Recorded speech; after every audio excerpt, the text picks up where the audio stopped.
Hey guys, Alan here, and it's time for another thrilling, exciting, pulse-pounding episode of Stuff I Bought, Yada Yada Yada. Theme song, Stuff I Bought with my money, I'm making a YouTube video about it. Okay, so, this is going to be kind of a bigger pickup video. Hope it's not that big. Stuff that I have picked up in the last few months, the last month or so largely. I've gotten, I've done a lot of things and haven't had time to sit down and record it all, so here we go. What have I gotten recently? Let's start with MagFest. Yeah, I know, MagFest was 1,000 years ago, but stick with me on this one.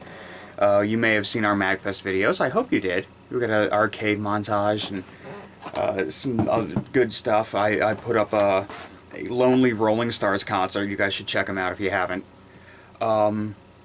We picked up box NES games at MagFest. Start off with Ghostbusters 2.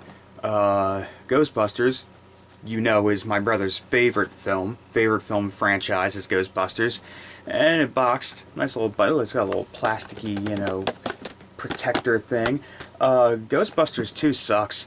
This game is awful, and you know it's awful because you watched us play it on the Hammer Brothers. You see what I'm doing there? So, even with Game Genie, we had Game Genie on an emulator, still couldn't beat this sucker. So, alright, Ghostbusters 2, still need to have. Everything else we picked up, well, one game I picked up, the rest my brother got. WWF WrestleMania. WrestleMania Steel Cage Challenge, and WWF King of the Ring. Ooh, look at that, it's all glossy, little protector thing. Combine that with the copy of WrestleMania Challenge we got last year, and this year also picking up WCW, World Championship Wrestling. Boxed NES games, not as pricey as you would think because all of these games suck. Well, WrestleMania Challenge isn't so bad. I'll give a thumbs up to WrestleMania Challenge. We're planning on playing this one on the show at some point. It's not so bad, but all these other ones, like, if you're a wrestling fan and you're looking for something to play on NES, stick with pro wrestling, but it's a nice little thing to have in the collection, sake of completion, all of the licensed pro wrestling games. So, there you go. That's from a long time ago. And I've actually picked up more wrestling games since, this time on PlayStation.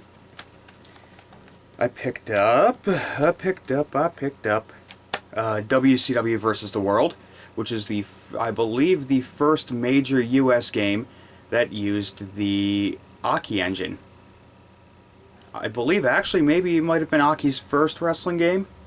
I could be wrong. As you know, they went on to make WCW vs. NWO World Tour, Revenge, arguably the greatest wrestling game of all time, WrestleMania 2000, WWF No Mercy, also arguably the greatest wrestling game of all time. So, this one is so... When this one came out, Versus the World, at the super very last moment, they were able to give Hulk Hogan the alternate NWO Hollywood Hogan.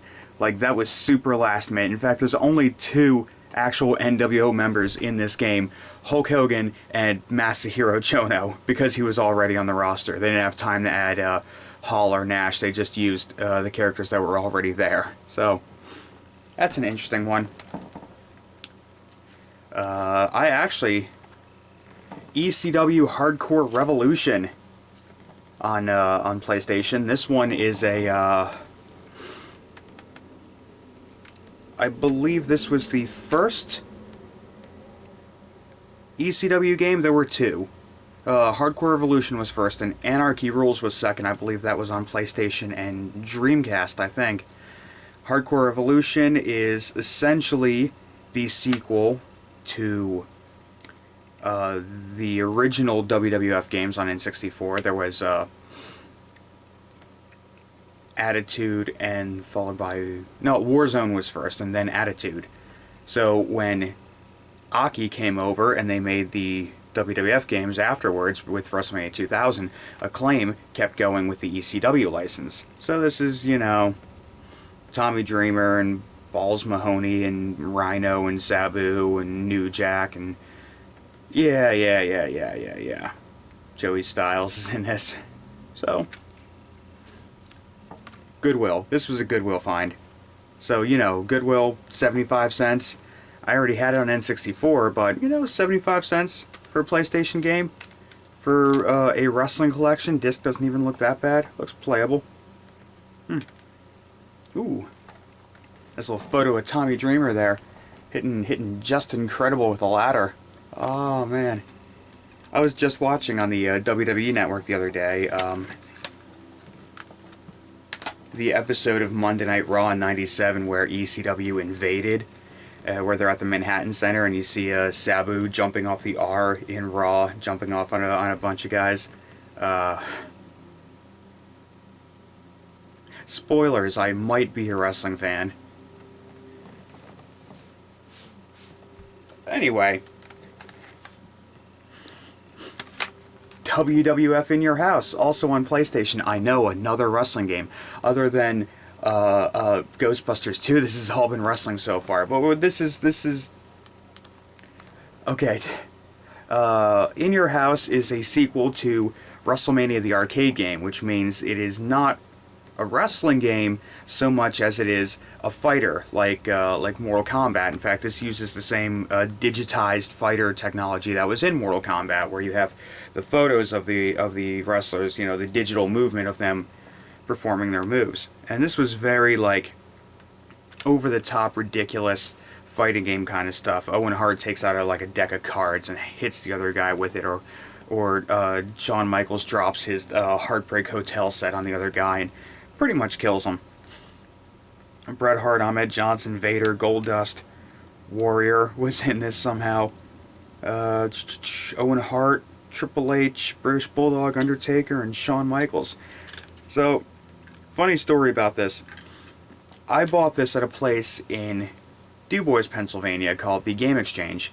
Really great video game store. And so I saw In Your House. I'm like, yeah, I'm going to buy this. I put that aside, kept digging around, and then I found Space Jam on PlayStation. Oh yeah, come on and slam, and welcome to the jam. Come on and slam if you want to jam. This is it. This is the Toon Squad versus the Monstars, and this is a terrible game. It's a terrible game for a terrible movie, but funny story about this, I didn't realize this when I bought them, is that In Your House has an ad on the inside for Space Jam, and Space Jam has an ad on the inside,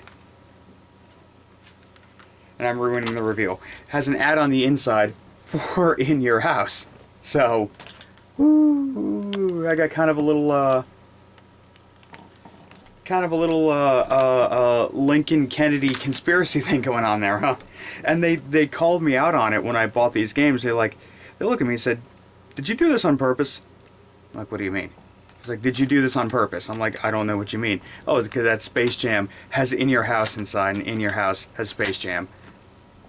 I don't know, man. Sometimes, as the famous YouTubers say, that is the way game chasing go. All right.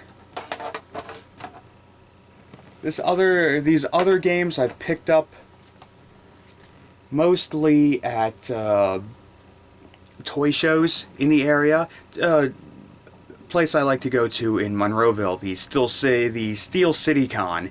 It's a Pittsburgh-based comic book convention with a large focus on toys. So there's a lot of toy vendors, and with a lot of toy vendors, you also find a lot of video game stuff. And what I happen to find here, sorry, I've got a whole giant pile here. Acme Animation Factory, which is a Super NES sequel to Tiny Toon Adventures, Cartoon Workshop and Videomation, where you use characters like Bugs Bunny and Daffy Duck and you make short little animations. It's probably terrible, but it's cheap, and I like Looney Tunes. Also, I'm going to cover up the thing on this. Also, Tetris and Dr. Mario. I have really wanted to play this one for a long time because, as you saw our Dr. Mario playthrough on Hammer Brothers, I am a huge fan of Dr. Mario. I like Dr. Mario more than Tetris. So I'm excited to play the special two-player mode where it actually flips back and forth between the two games. That's going to be cool. At that same toy show, I found the Black Bass. Yeah, we're going to do some fishing. I'd like to play this one on the show. I hear there is a sequel to this called the Blue Marlin, which is actually better. I don't know. So, the Black Bass, gonna give it a try. Gonna catch some lunkers. You guys know fishing at all. Another game I've picked up at these toy fairs is a boxed copy of, settle down for this one, Natsumi Championship Wrestling. Yeah, that's right. This time an unlicensed wrestling game. This you've seen in this video so far WWF, WCW, and ECW games. This one is completely unlicensed. Natsumi Championship Wrestling from Natsumi, of course. And this one is just your regular generic sounding wrestler guys. You got Big Ape, Torturer, and Asteroid. I don't know. Oh, there's a manual in here. Yeah, I got M Roach, H Hungry Snake. Yeah, okay. Another one I'd like to try. I am told this one is decent as far as wrestling games go, rather. There's a general rule of thumb on NES, you just stick to pro wrestling, but on the Super NES, there's some decent stuff. Actually, the WWF games on Super NES are pretty decent. Royal Rumble is playable, Raw is playable. They're pretty fun if you don't mind smashing your fingers apart. And oh, this is uses the multiplayer adapter. So this is what, up to 4 players, huh? Interesting. Also, I just got to point this out, the back of the box. I don't know if how that works. Pile driver, P-Y-L-E, pile driver, like a Gomer pile or something. We're getting to the end here.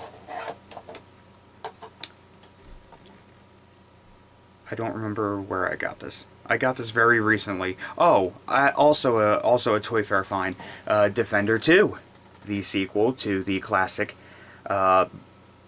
Midway game Defender. This one was done by HAL Laboratories, the same people that gave us Lolo and Kirby, of course. You like Defender? Yeah, I like Defender. I like Defender. Alright, now for the main event course of this is a really good tip to keep in mind is that when you're collecting video games like these, sometimes you get a lot of extras. And, you know, people in my area kind of know that I am a collector, so I will sometimes get approached on Facebook. People saying, "Hey, I'm moving soon. I found a tub full of games in my basement. Do you want to take a look at them?" Or, you know, my mother's co-worker's son's garage has an NES that's been sitting there for, you know, 20 years, and the games are all a little dusty, and, you know, take them off my hands, you know, 20 bucks, 50 bucks, whatever. So, let people know that you're a collector. A real good tip is, you know, be proud. It's not like, say, 10, 15 years ago, where you'd say, "Oh, I collect video games," and people look at you like, "Oh, you know, you collect video games, you're kind of a freaking weirdo." But retro gaming culture is really big right now, and if you tell people, especially people who aren't in the collecting hobby, you tell them that you're a collector, like, "Oh, that's a hobby of mine, I collect old video games," and they'll say, oh, well, you know, I think I had some Nintendo games in my attic, or I know somebody who has some stuff and they're looking to get rid of it. So if you want to help boost your own collection, get the word out. Let people know, especially people in your local area, that you're a collector. Because when they have caches of games that they want to get rid of, you're going to be the first person they get to. That's a handy tip. So using this, I recently took a stack of games, including some extras I had of some really good stuff: Kirby's Adventure, Legend of Zelda, Super Mario Bros. 3, among others. And I took them to a store called Retrospect Games out in Altoona, Pennsylvania. It's I'm going to put a link in the description to their website. I think they have a website. They at least have a Facebook group, so I'm going to at least link the Facebook page down there. And these guys are really, really good. This is my kind of, you know, in this area, this is kind of my best spot for specifically for retro gaming. And I took a stack of games there, about 15 or so altogether, and got really, really decent trade-in credit on it. And with that trade-in credit, I turned around and picked up some heavy hitters that I always wanted in my collection, like Roller Games from Konami. I'm kidding. I did pick up Roller Games just because I wanted a little cheapo $2 NES game, and plus, you know, well, Ultra, whatever. You kind of want to put it with my collection of like Konami titles, you know, when you go for something specific. But let's get to the real meat of it. The real heavy hitters that I bought were Tiny Toon Adventures 2, Trouble in Wacky Land. As I mentioned in a previous video, where I picked up Acme Sports Challenge, I am a fan of Tiny Toon Adventures. It's a shame because the show is not too remembered nowadays because Animaniacs came after it. I talked about that in a previous video. So, Tiny Toon Adventures 2, Trouble in Wacky Land, another Konami title to add to my Konami collection. This is a hard game. This is a hard as hell game. It's never brought up. It's never on anybody's top 10 lists. It's never on, but it should be on your list of hardest games. I don't think I have completed a single level. And all the time I've rented this, and all the time I've been playing it. And my other two heavy hitters, I really should have peeled the price tags off of these before. Whatever. River City Ransom, Battletoads. Boom! Really, really excited to have these two games, because these were games that I rented a lot. River City Ransom, there's a Sharpie on this. This is Sarah Stacy. So, Sarah, Stacy, if you're watching this, thank you very much for your copy of River City Ransom. I used to play this with my cousins in upstate New York all the time. I was always envious of them because I wanted this game. I never had it. I traded in some games, and I got River City Ransom. Didn't have to pay anything for it. You trade them in. Trade in games that you have sitting around that you don't really want. Get the games you really do want. And Battletoads.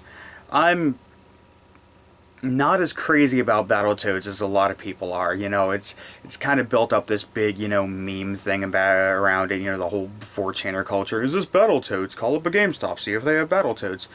But, you know, I respect Battletoads for what it is. I respect it for being one of the quintessential hardest games on the NES. Maybe not as hard as Trouble in Wacky Land, but Battletoads also plays really well, and it's really tightly controlled. Also, I have to bring it back to wrestling here. There's Sharpie on this game too. It says GTV, and if you happen to know that kind of reference, then you and I should get together sometime and hang out, have some drinks, and watch the network. Oh, one more thing, and this video's almost over. I picked up a Super Famicom title at a place called Sci-Fi Valley Con, also in Altoona. I was, you know, there on a day trip. And this is my very first Super Famicom title. I've always wanted to get into importing. I kind of never knew where to start. And I know that something about altering tabs around, it's not too hard to get this to play on an American Super Nintendo. I don't know. I'm going to look into it. But this is a really classic Japanese game that I'm glad I finally have in my hands. That's right. WWF Super WrestleMania. Oh, that's right. Hulka Hogan and the Macho Man Randy Savage, and I'm being a really racist right now. I apologize. Super WrestleMania. I already have this on Super NES and Genesis, but now I've got it on Sufami. So there you go. That is my giant pile of games that I've picked up in the last 6 months or so, not including stuff that I've already had in the previous stuff I've bought videos. So, what a heck of a lot of wrestling games in this video, huh? I've just outed myself as a full-on wrestling fan, but hey, that's okay. Wrestling's getting cool again, right? You kids like the John Cena and the Randy Orton and the Sami Zayn. Freaking love Sami Zayn. You guys been watching NXT? Sami Zayn, now Kevin Owens, he's on the show now. He's gonna take on Jan Sana at Elimination Chamber. Looking real forward to that one. So, you guys want to talk to me about wrestling? Post them in the comments. You want to talk about the games I got? Post them in the comments. You want to tell me I'm terrible and this is rambling? Post them in the comments. Like, comment, subscribe. Until the next episode of Stuff I Bought With My Money, I'm making a YouTube video about it. This is Alan of the Hammer Brothers. See ya.